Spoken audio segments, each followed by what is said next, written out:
லட்டு செய்வது எப்படி இப்போ நான் சொல்கிறேன். முதல்ல ஜீனி பாகு நல்லா காய்ச்சி வச்சுக்கிறோம். அதில் கலர் பவுட்ரு, எங்களுக்கு வந்து ஆரஞ்சு கலர் பிடிக்கும், அதனால் கலர் பவுட்ரு போட்டு ஏலக்காய் தூள் போட்டு நல்லா காய்ச்சி வச்சுருக்கோம். அடுத்து மாவு, கடல மாவு வந்து நல்லா இட்லி மாவு மாதிரி, தோசை மாவு மாதிரி இருக்கக்கூடாது, இட்லி மாவு மாதிரி நல்லா கெட்டியாக கரைச்சி வச்சுக்கிறோம்.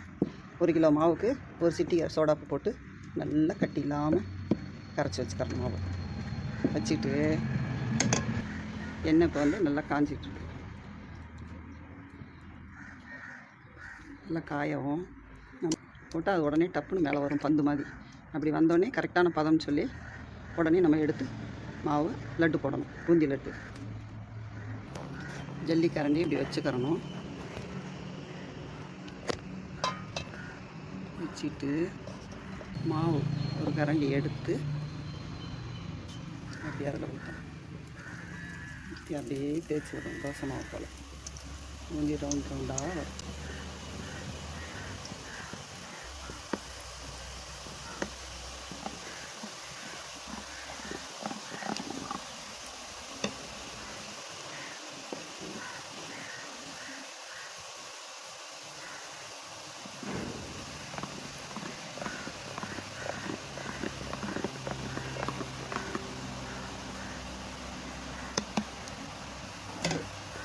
போட்டுட்டு மாவை நம்ம வலிச்சிடணும். வலிச்சிட்டு தண்ணிக்குள்ளே வச்சிடணும்.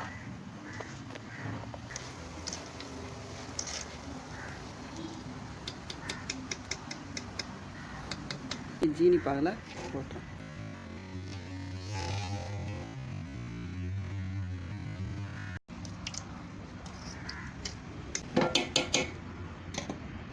போட்டு ஒரு கிளறி விட்டுறோம். அடுத்து ஜல்லி கரண்டியை நம்ம நல்லா தண்ணியில் அலசிட்டு தொடச்சிட்டு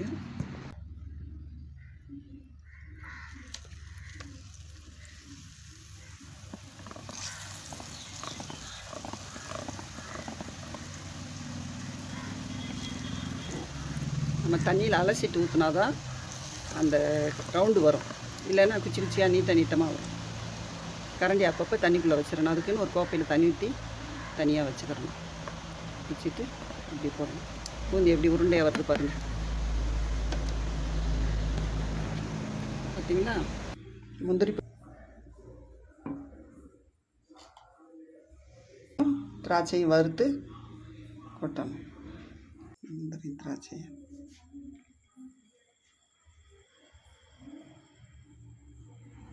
நெய் நல்லா காஞ்சிருக்கு.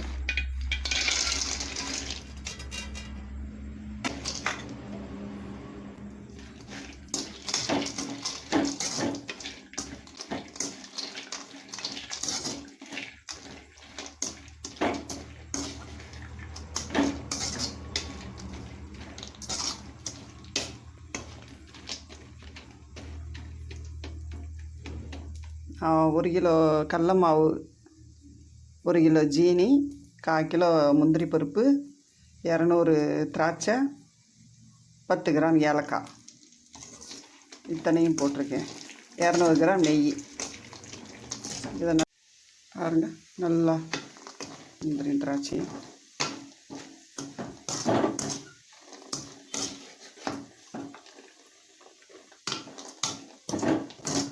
நல்லா வறுத்துருச்சு. இதை அப்படியே எடுத்து நம்ம செஞ்சு வச்சுருக்கோம்ல லட்டுக்கு பூந்தி, அதில் ஊற்றிடணுங்க. நெய்யோடு ஊற்றிடணும்.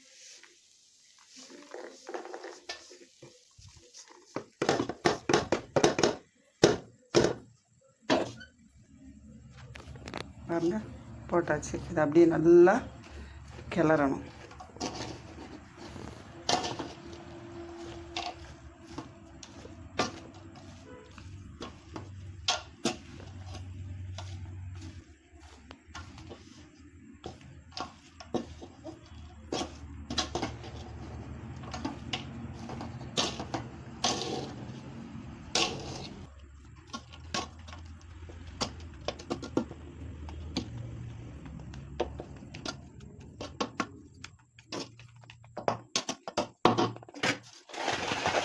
இப்படி அமுக்கி வச்சுட்டு அதுக்கு பிறகு நம்ம லட்டு பிடிக்கணும். பாருங்கள், இப்போ வந்து லட்டு பிடிக்க போகிறோம். இப்போ வந்து நான் ஏன் இவ்வளோ முந்திரி பருப்பு போட்டிருக்கேன்னா, நம்ம வந்து பிள்ளைகளுக்கு, சின்ன பிள்ளைகளுக்கு தான் கொடுக்க போகிறோம். என் பேரம்பேத்திகளுக்கு முந்திரி பருப்பு திராட்சைன்னா ரொம்ப பிடிக்கும், பேரனுக்கெல்லாம். அதனால் வீட்டுக்கு தானேங்கிறதுனால நம்ம நிறையா போட்டிருக்கோம். 1/4 கிலோ முந்திரி பருப்பு போட்டிருக்கேன், 200 திராட்சை போட்டிருக்கேன். நம்ம இப்போ உருண்டையை பிடிக்கும்போது ஒரு உருண்டைக்குள்ளே எப்படி 4 பருப்பு இருக்கும் பாருங்கள். பிள்ளைகளுக்கு சாப்பிட்றதுக்கும் டேஸ்ட்டாகவும் இருக்கும், சத்தாகவும் இருக்கும். இதே போல் இப்படி பிடிக்கணும். பிடிச்சி சரி, நம்ம எடுக்கும்போதே அதுக்குள்ளேயே ஒரு 4-5 வந்துடும்.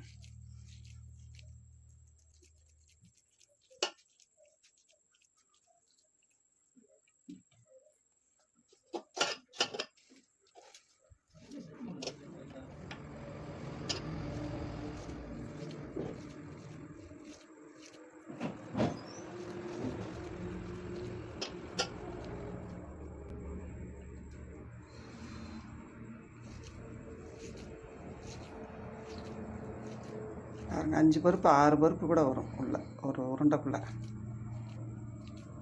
ஏன்னா நம்ம பிள்ளைங்க தானே சாப்பிடுதுங்க.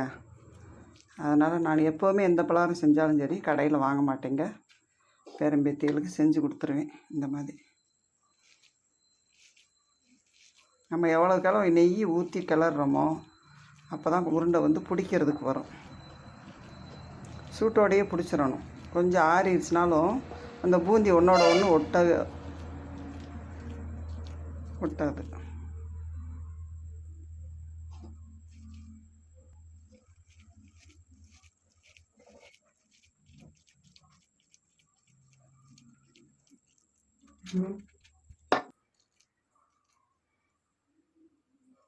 பார்த்தீங்களா,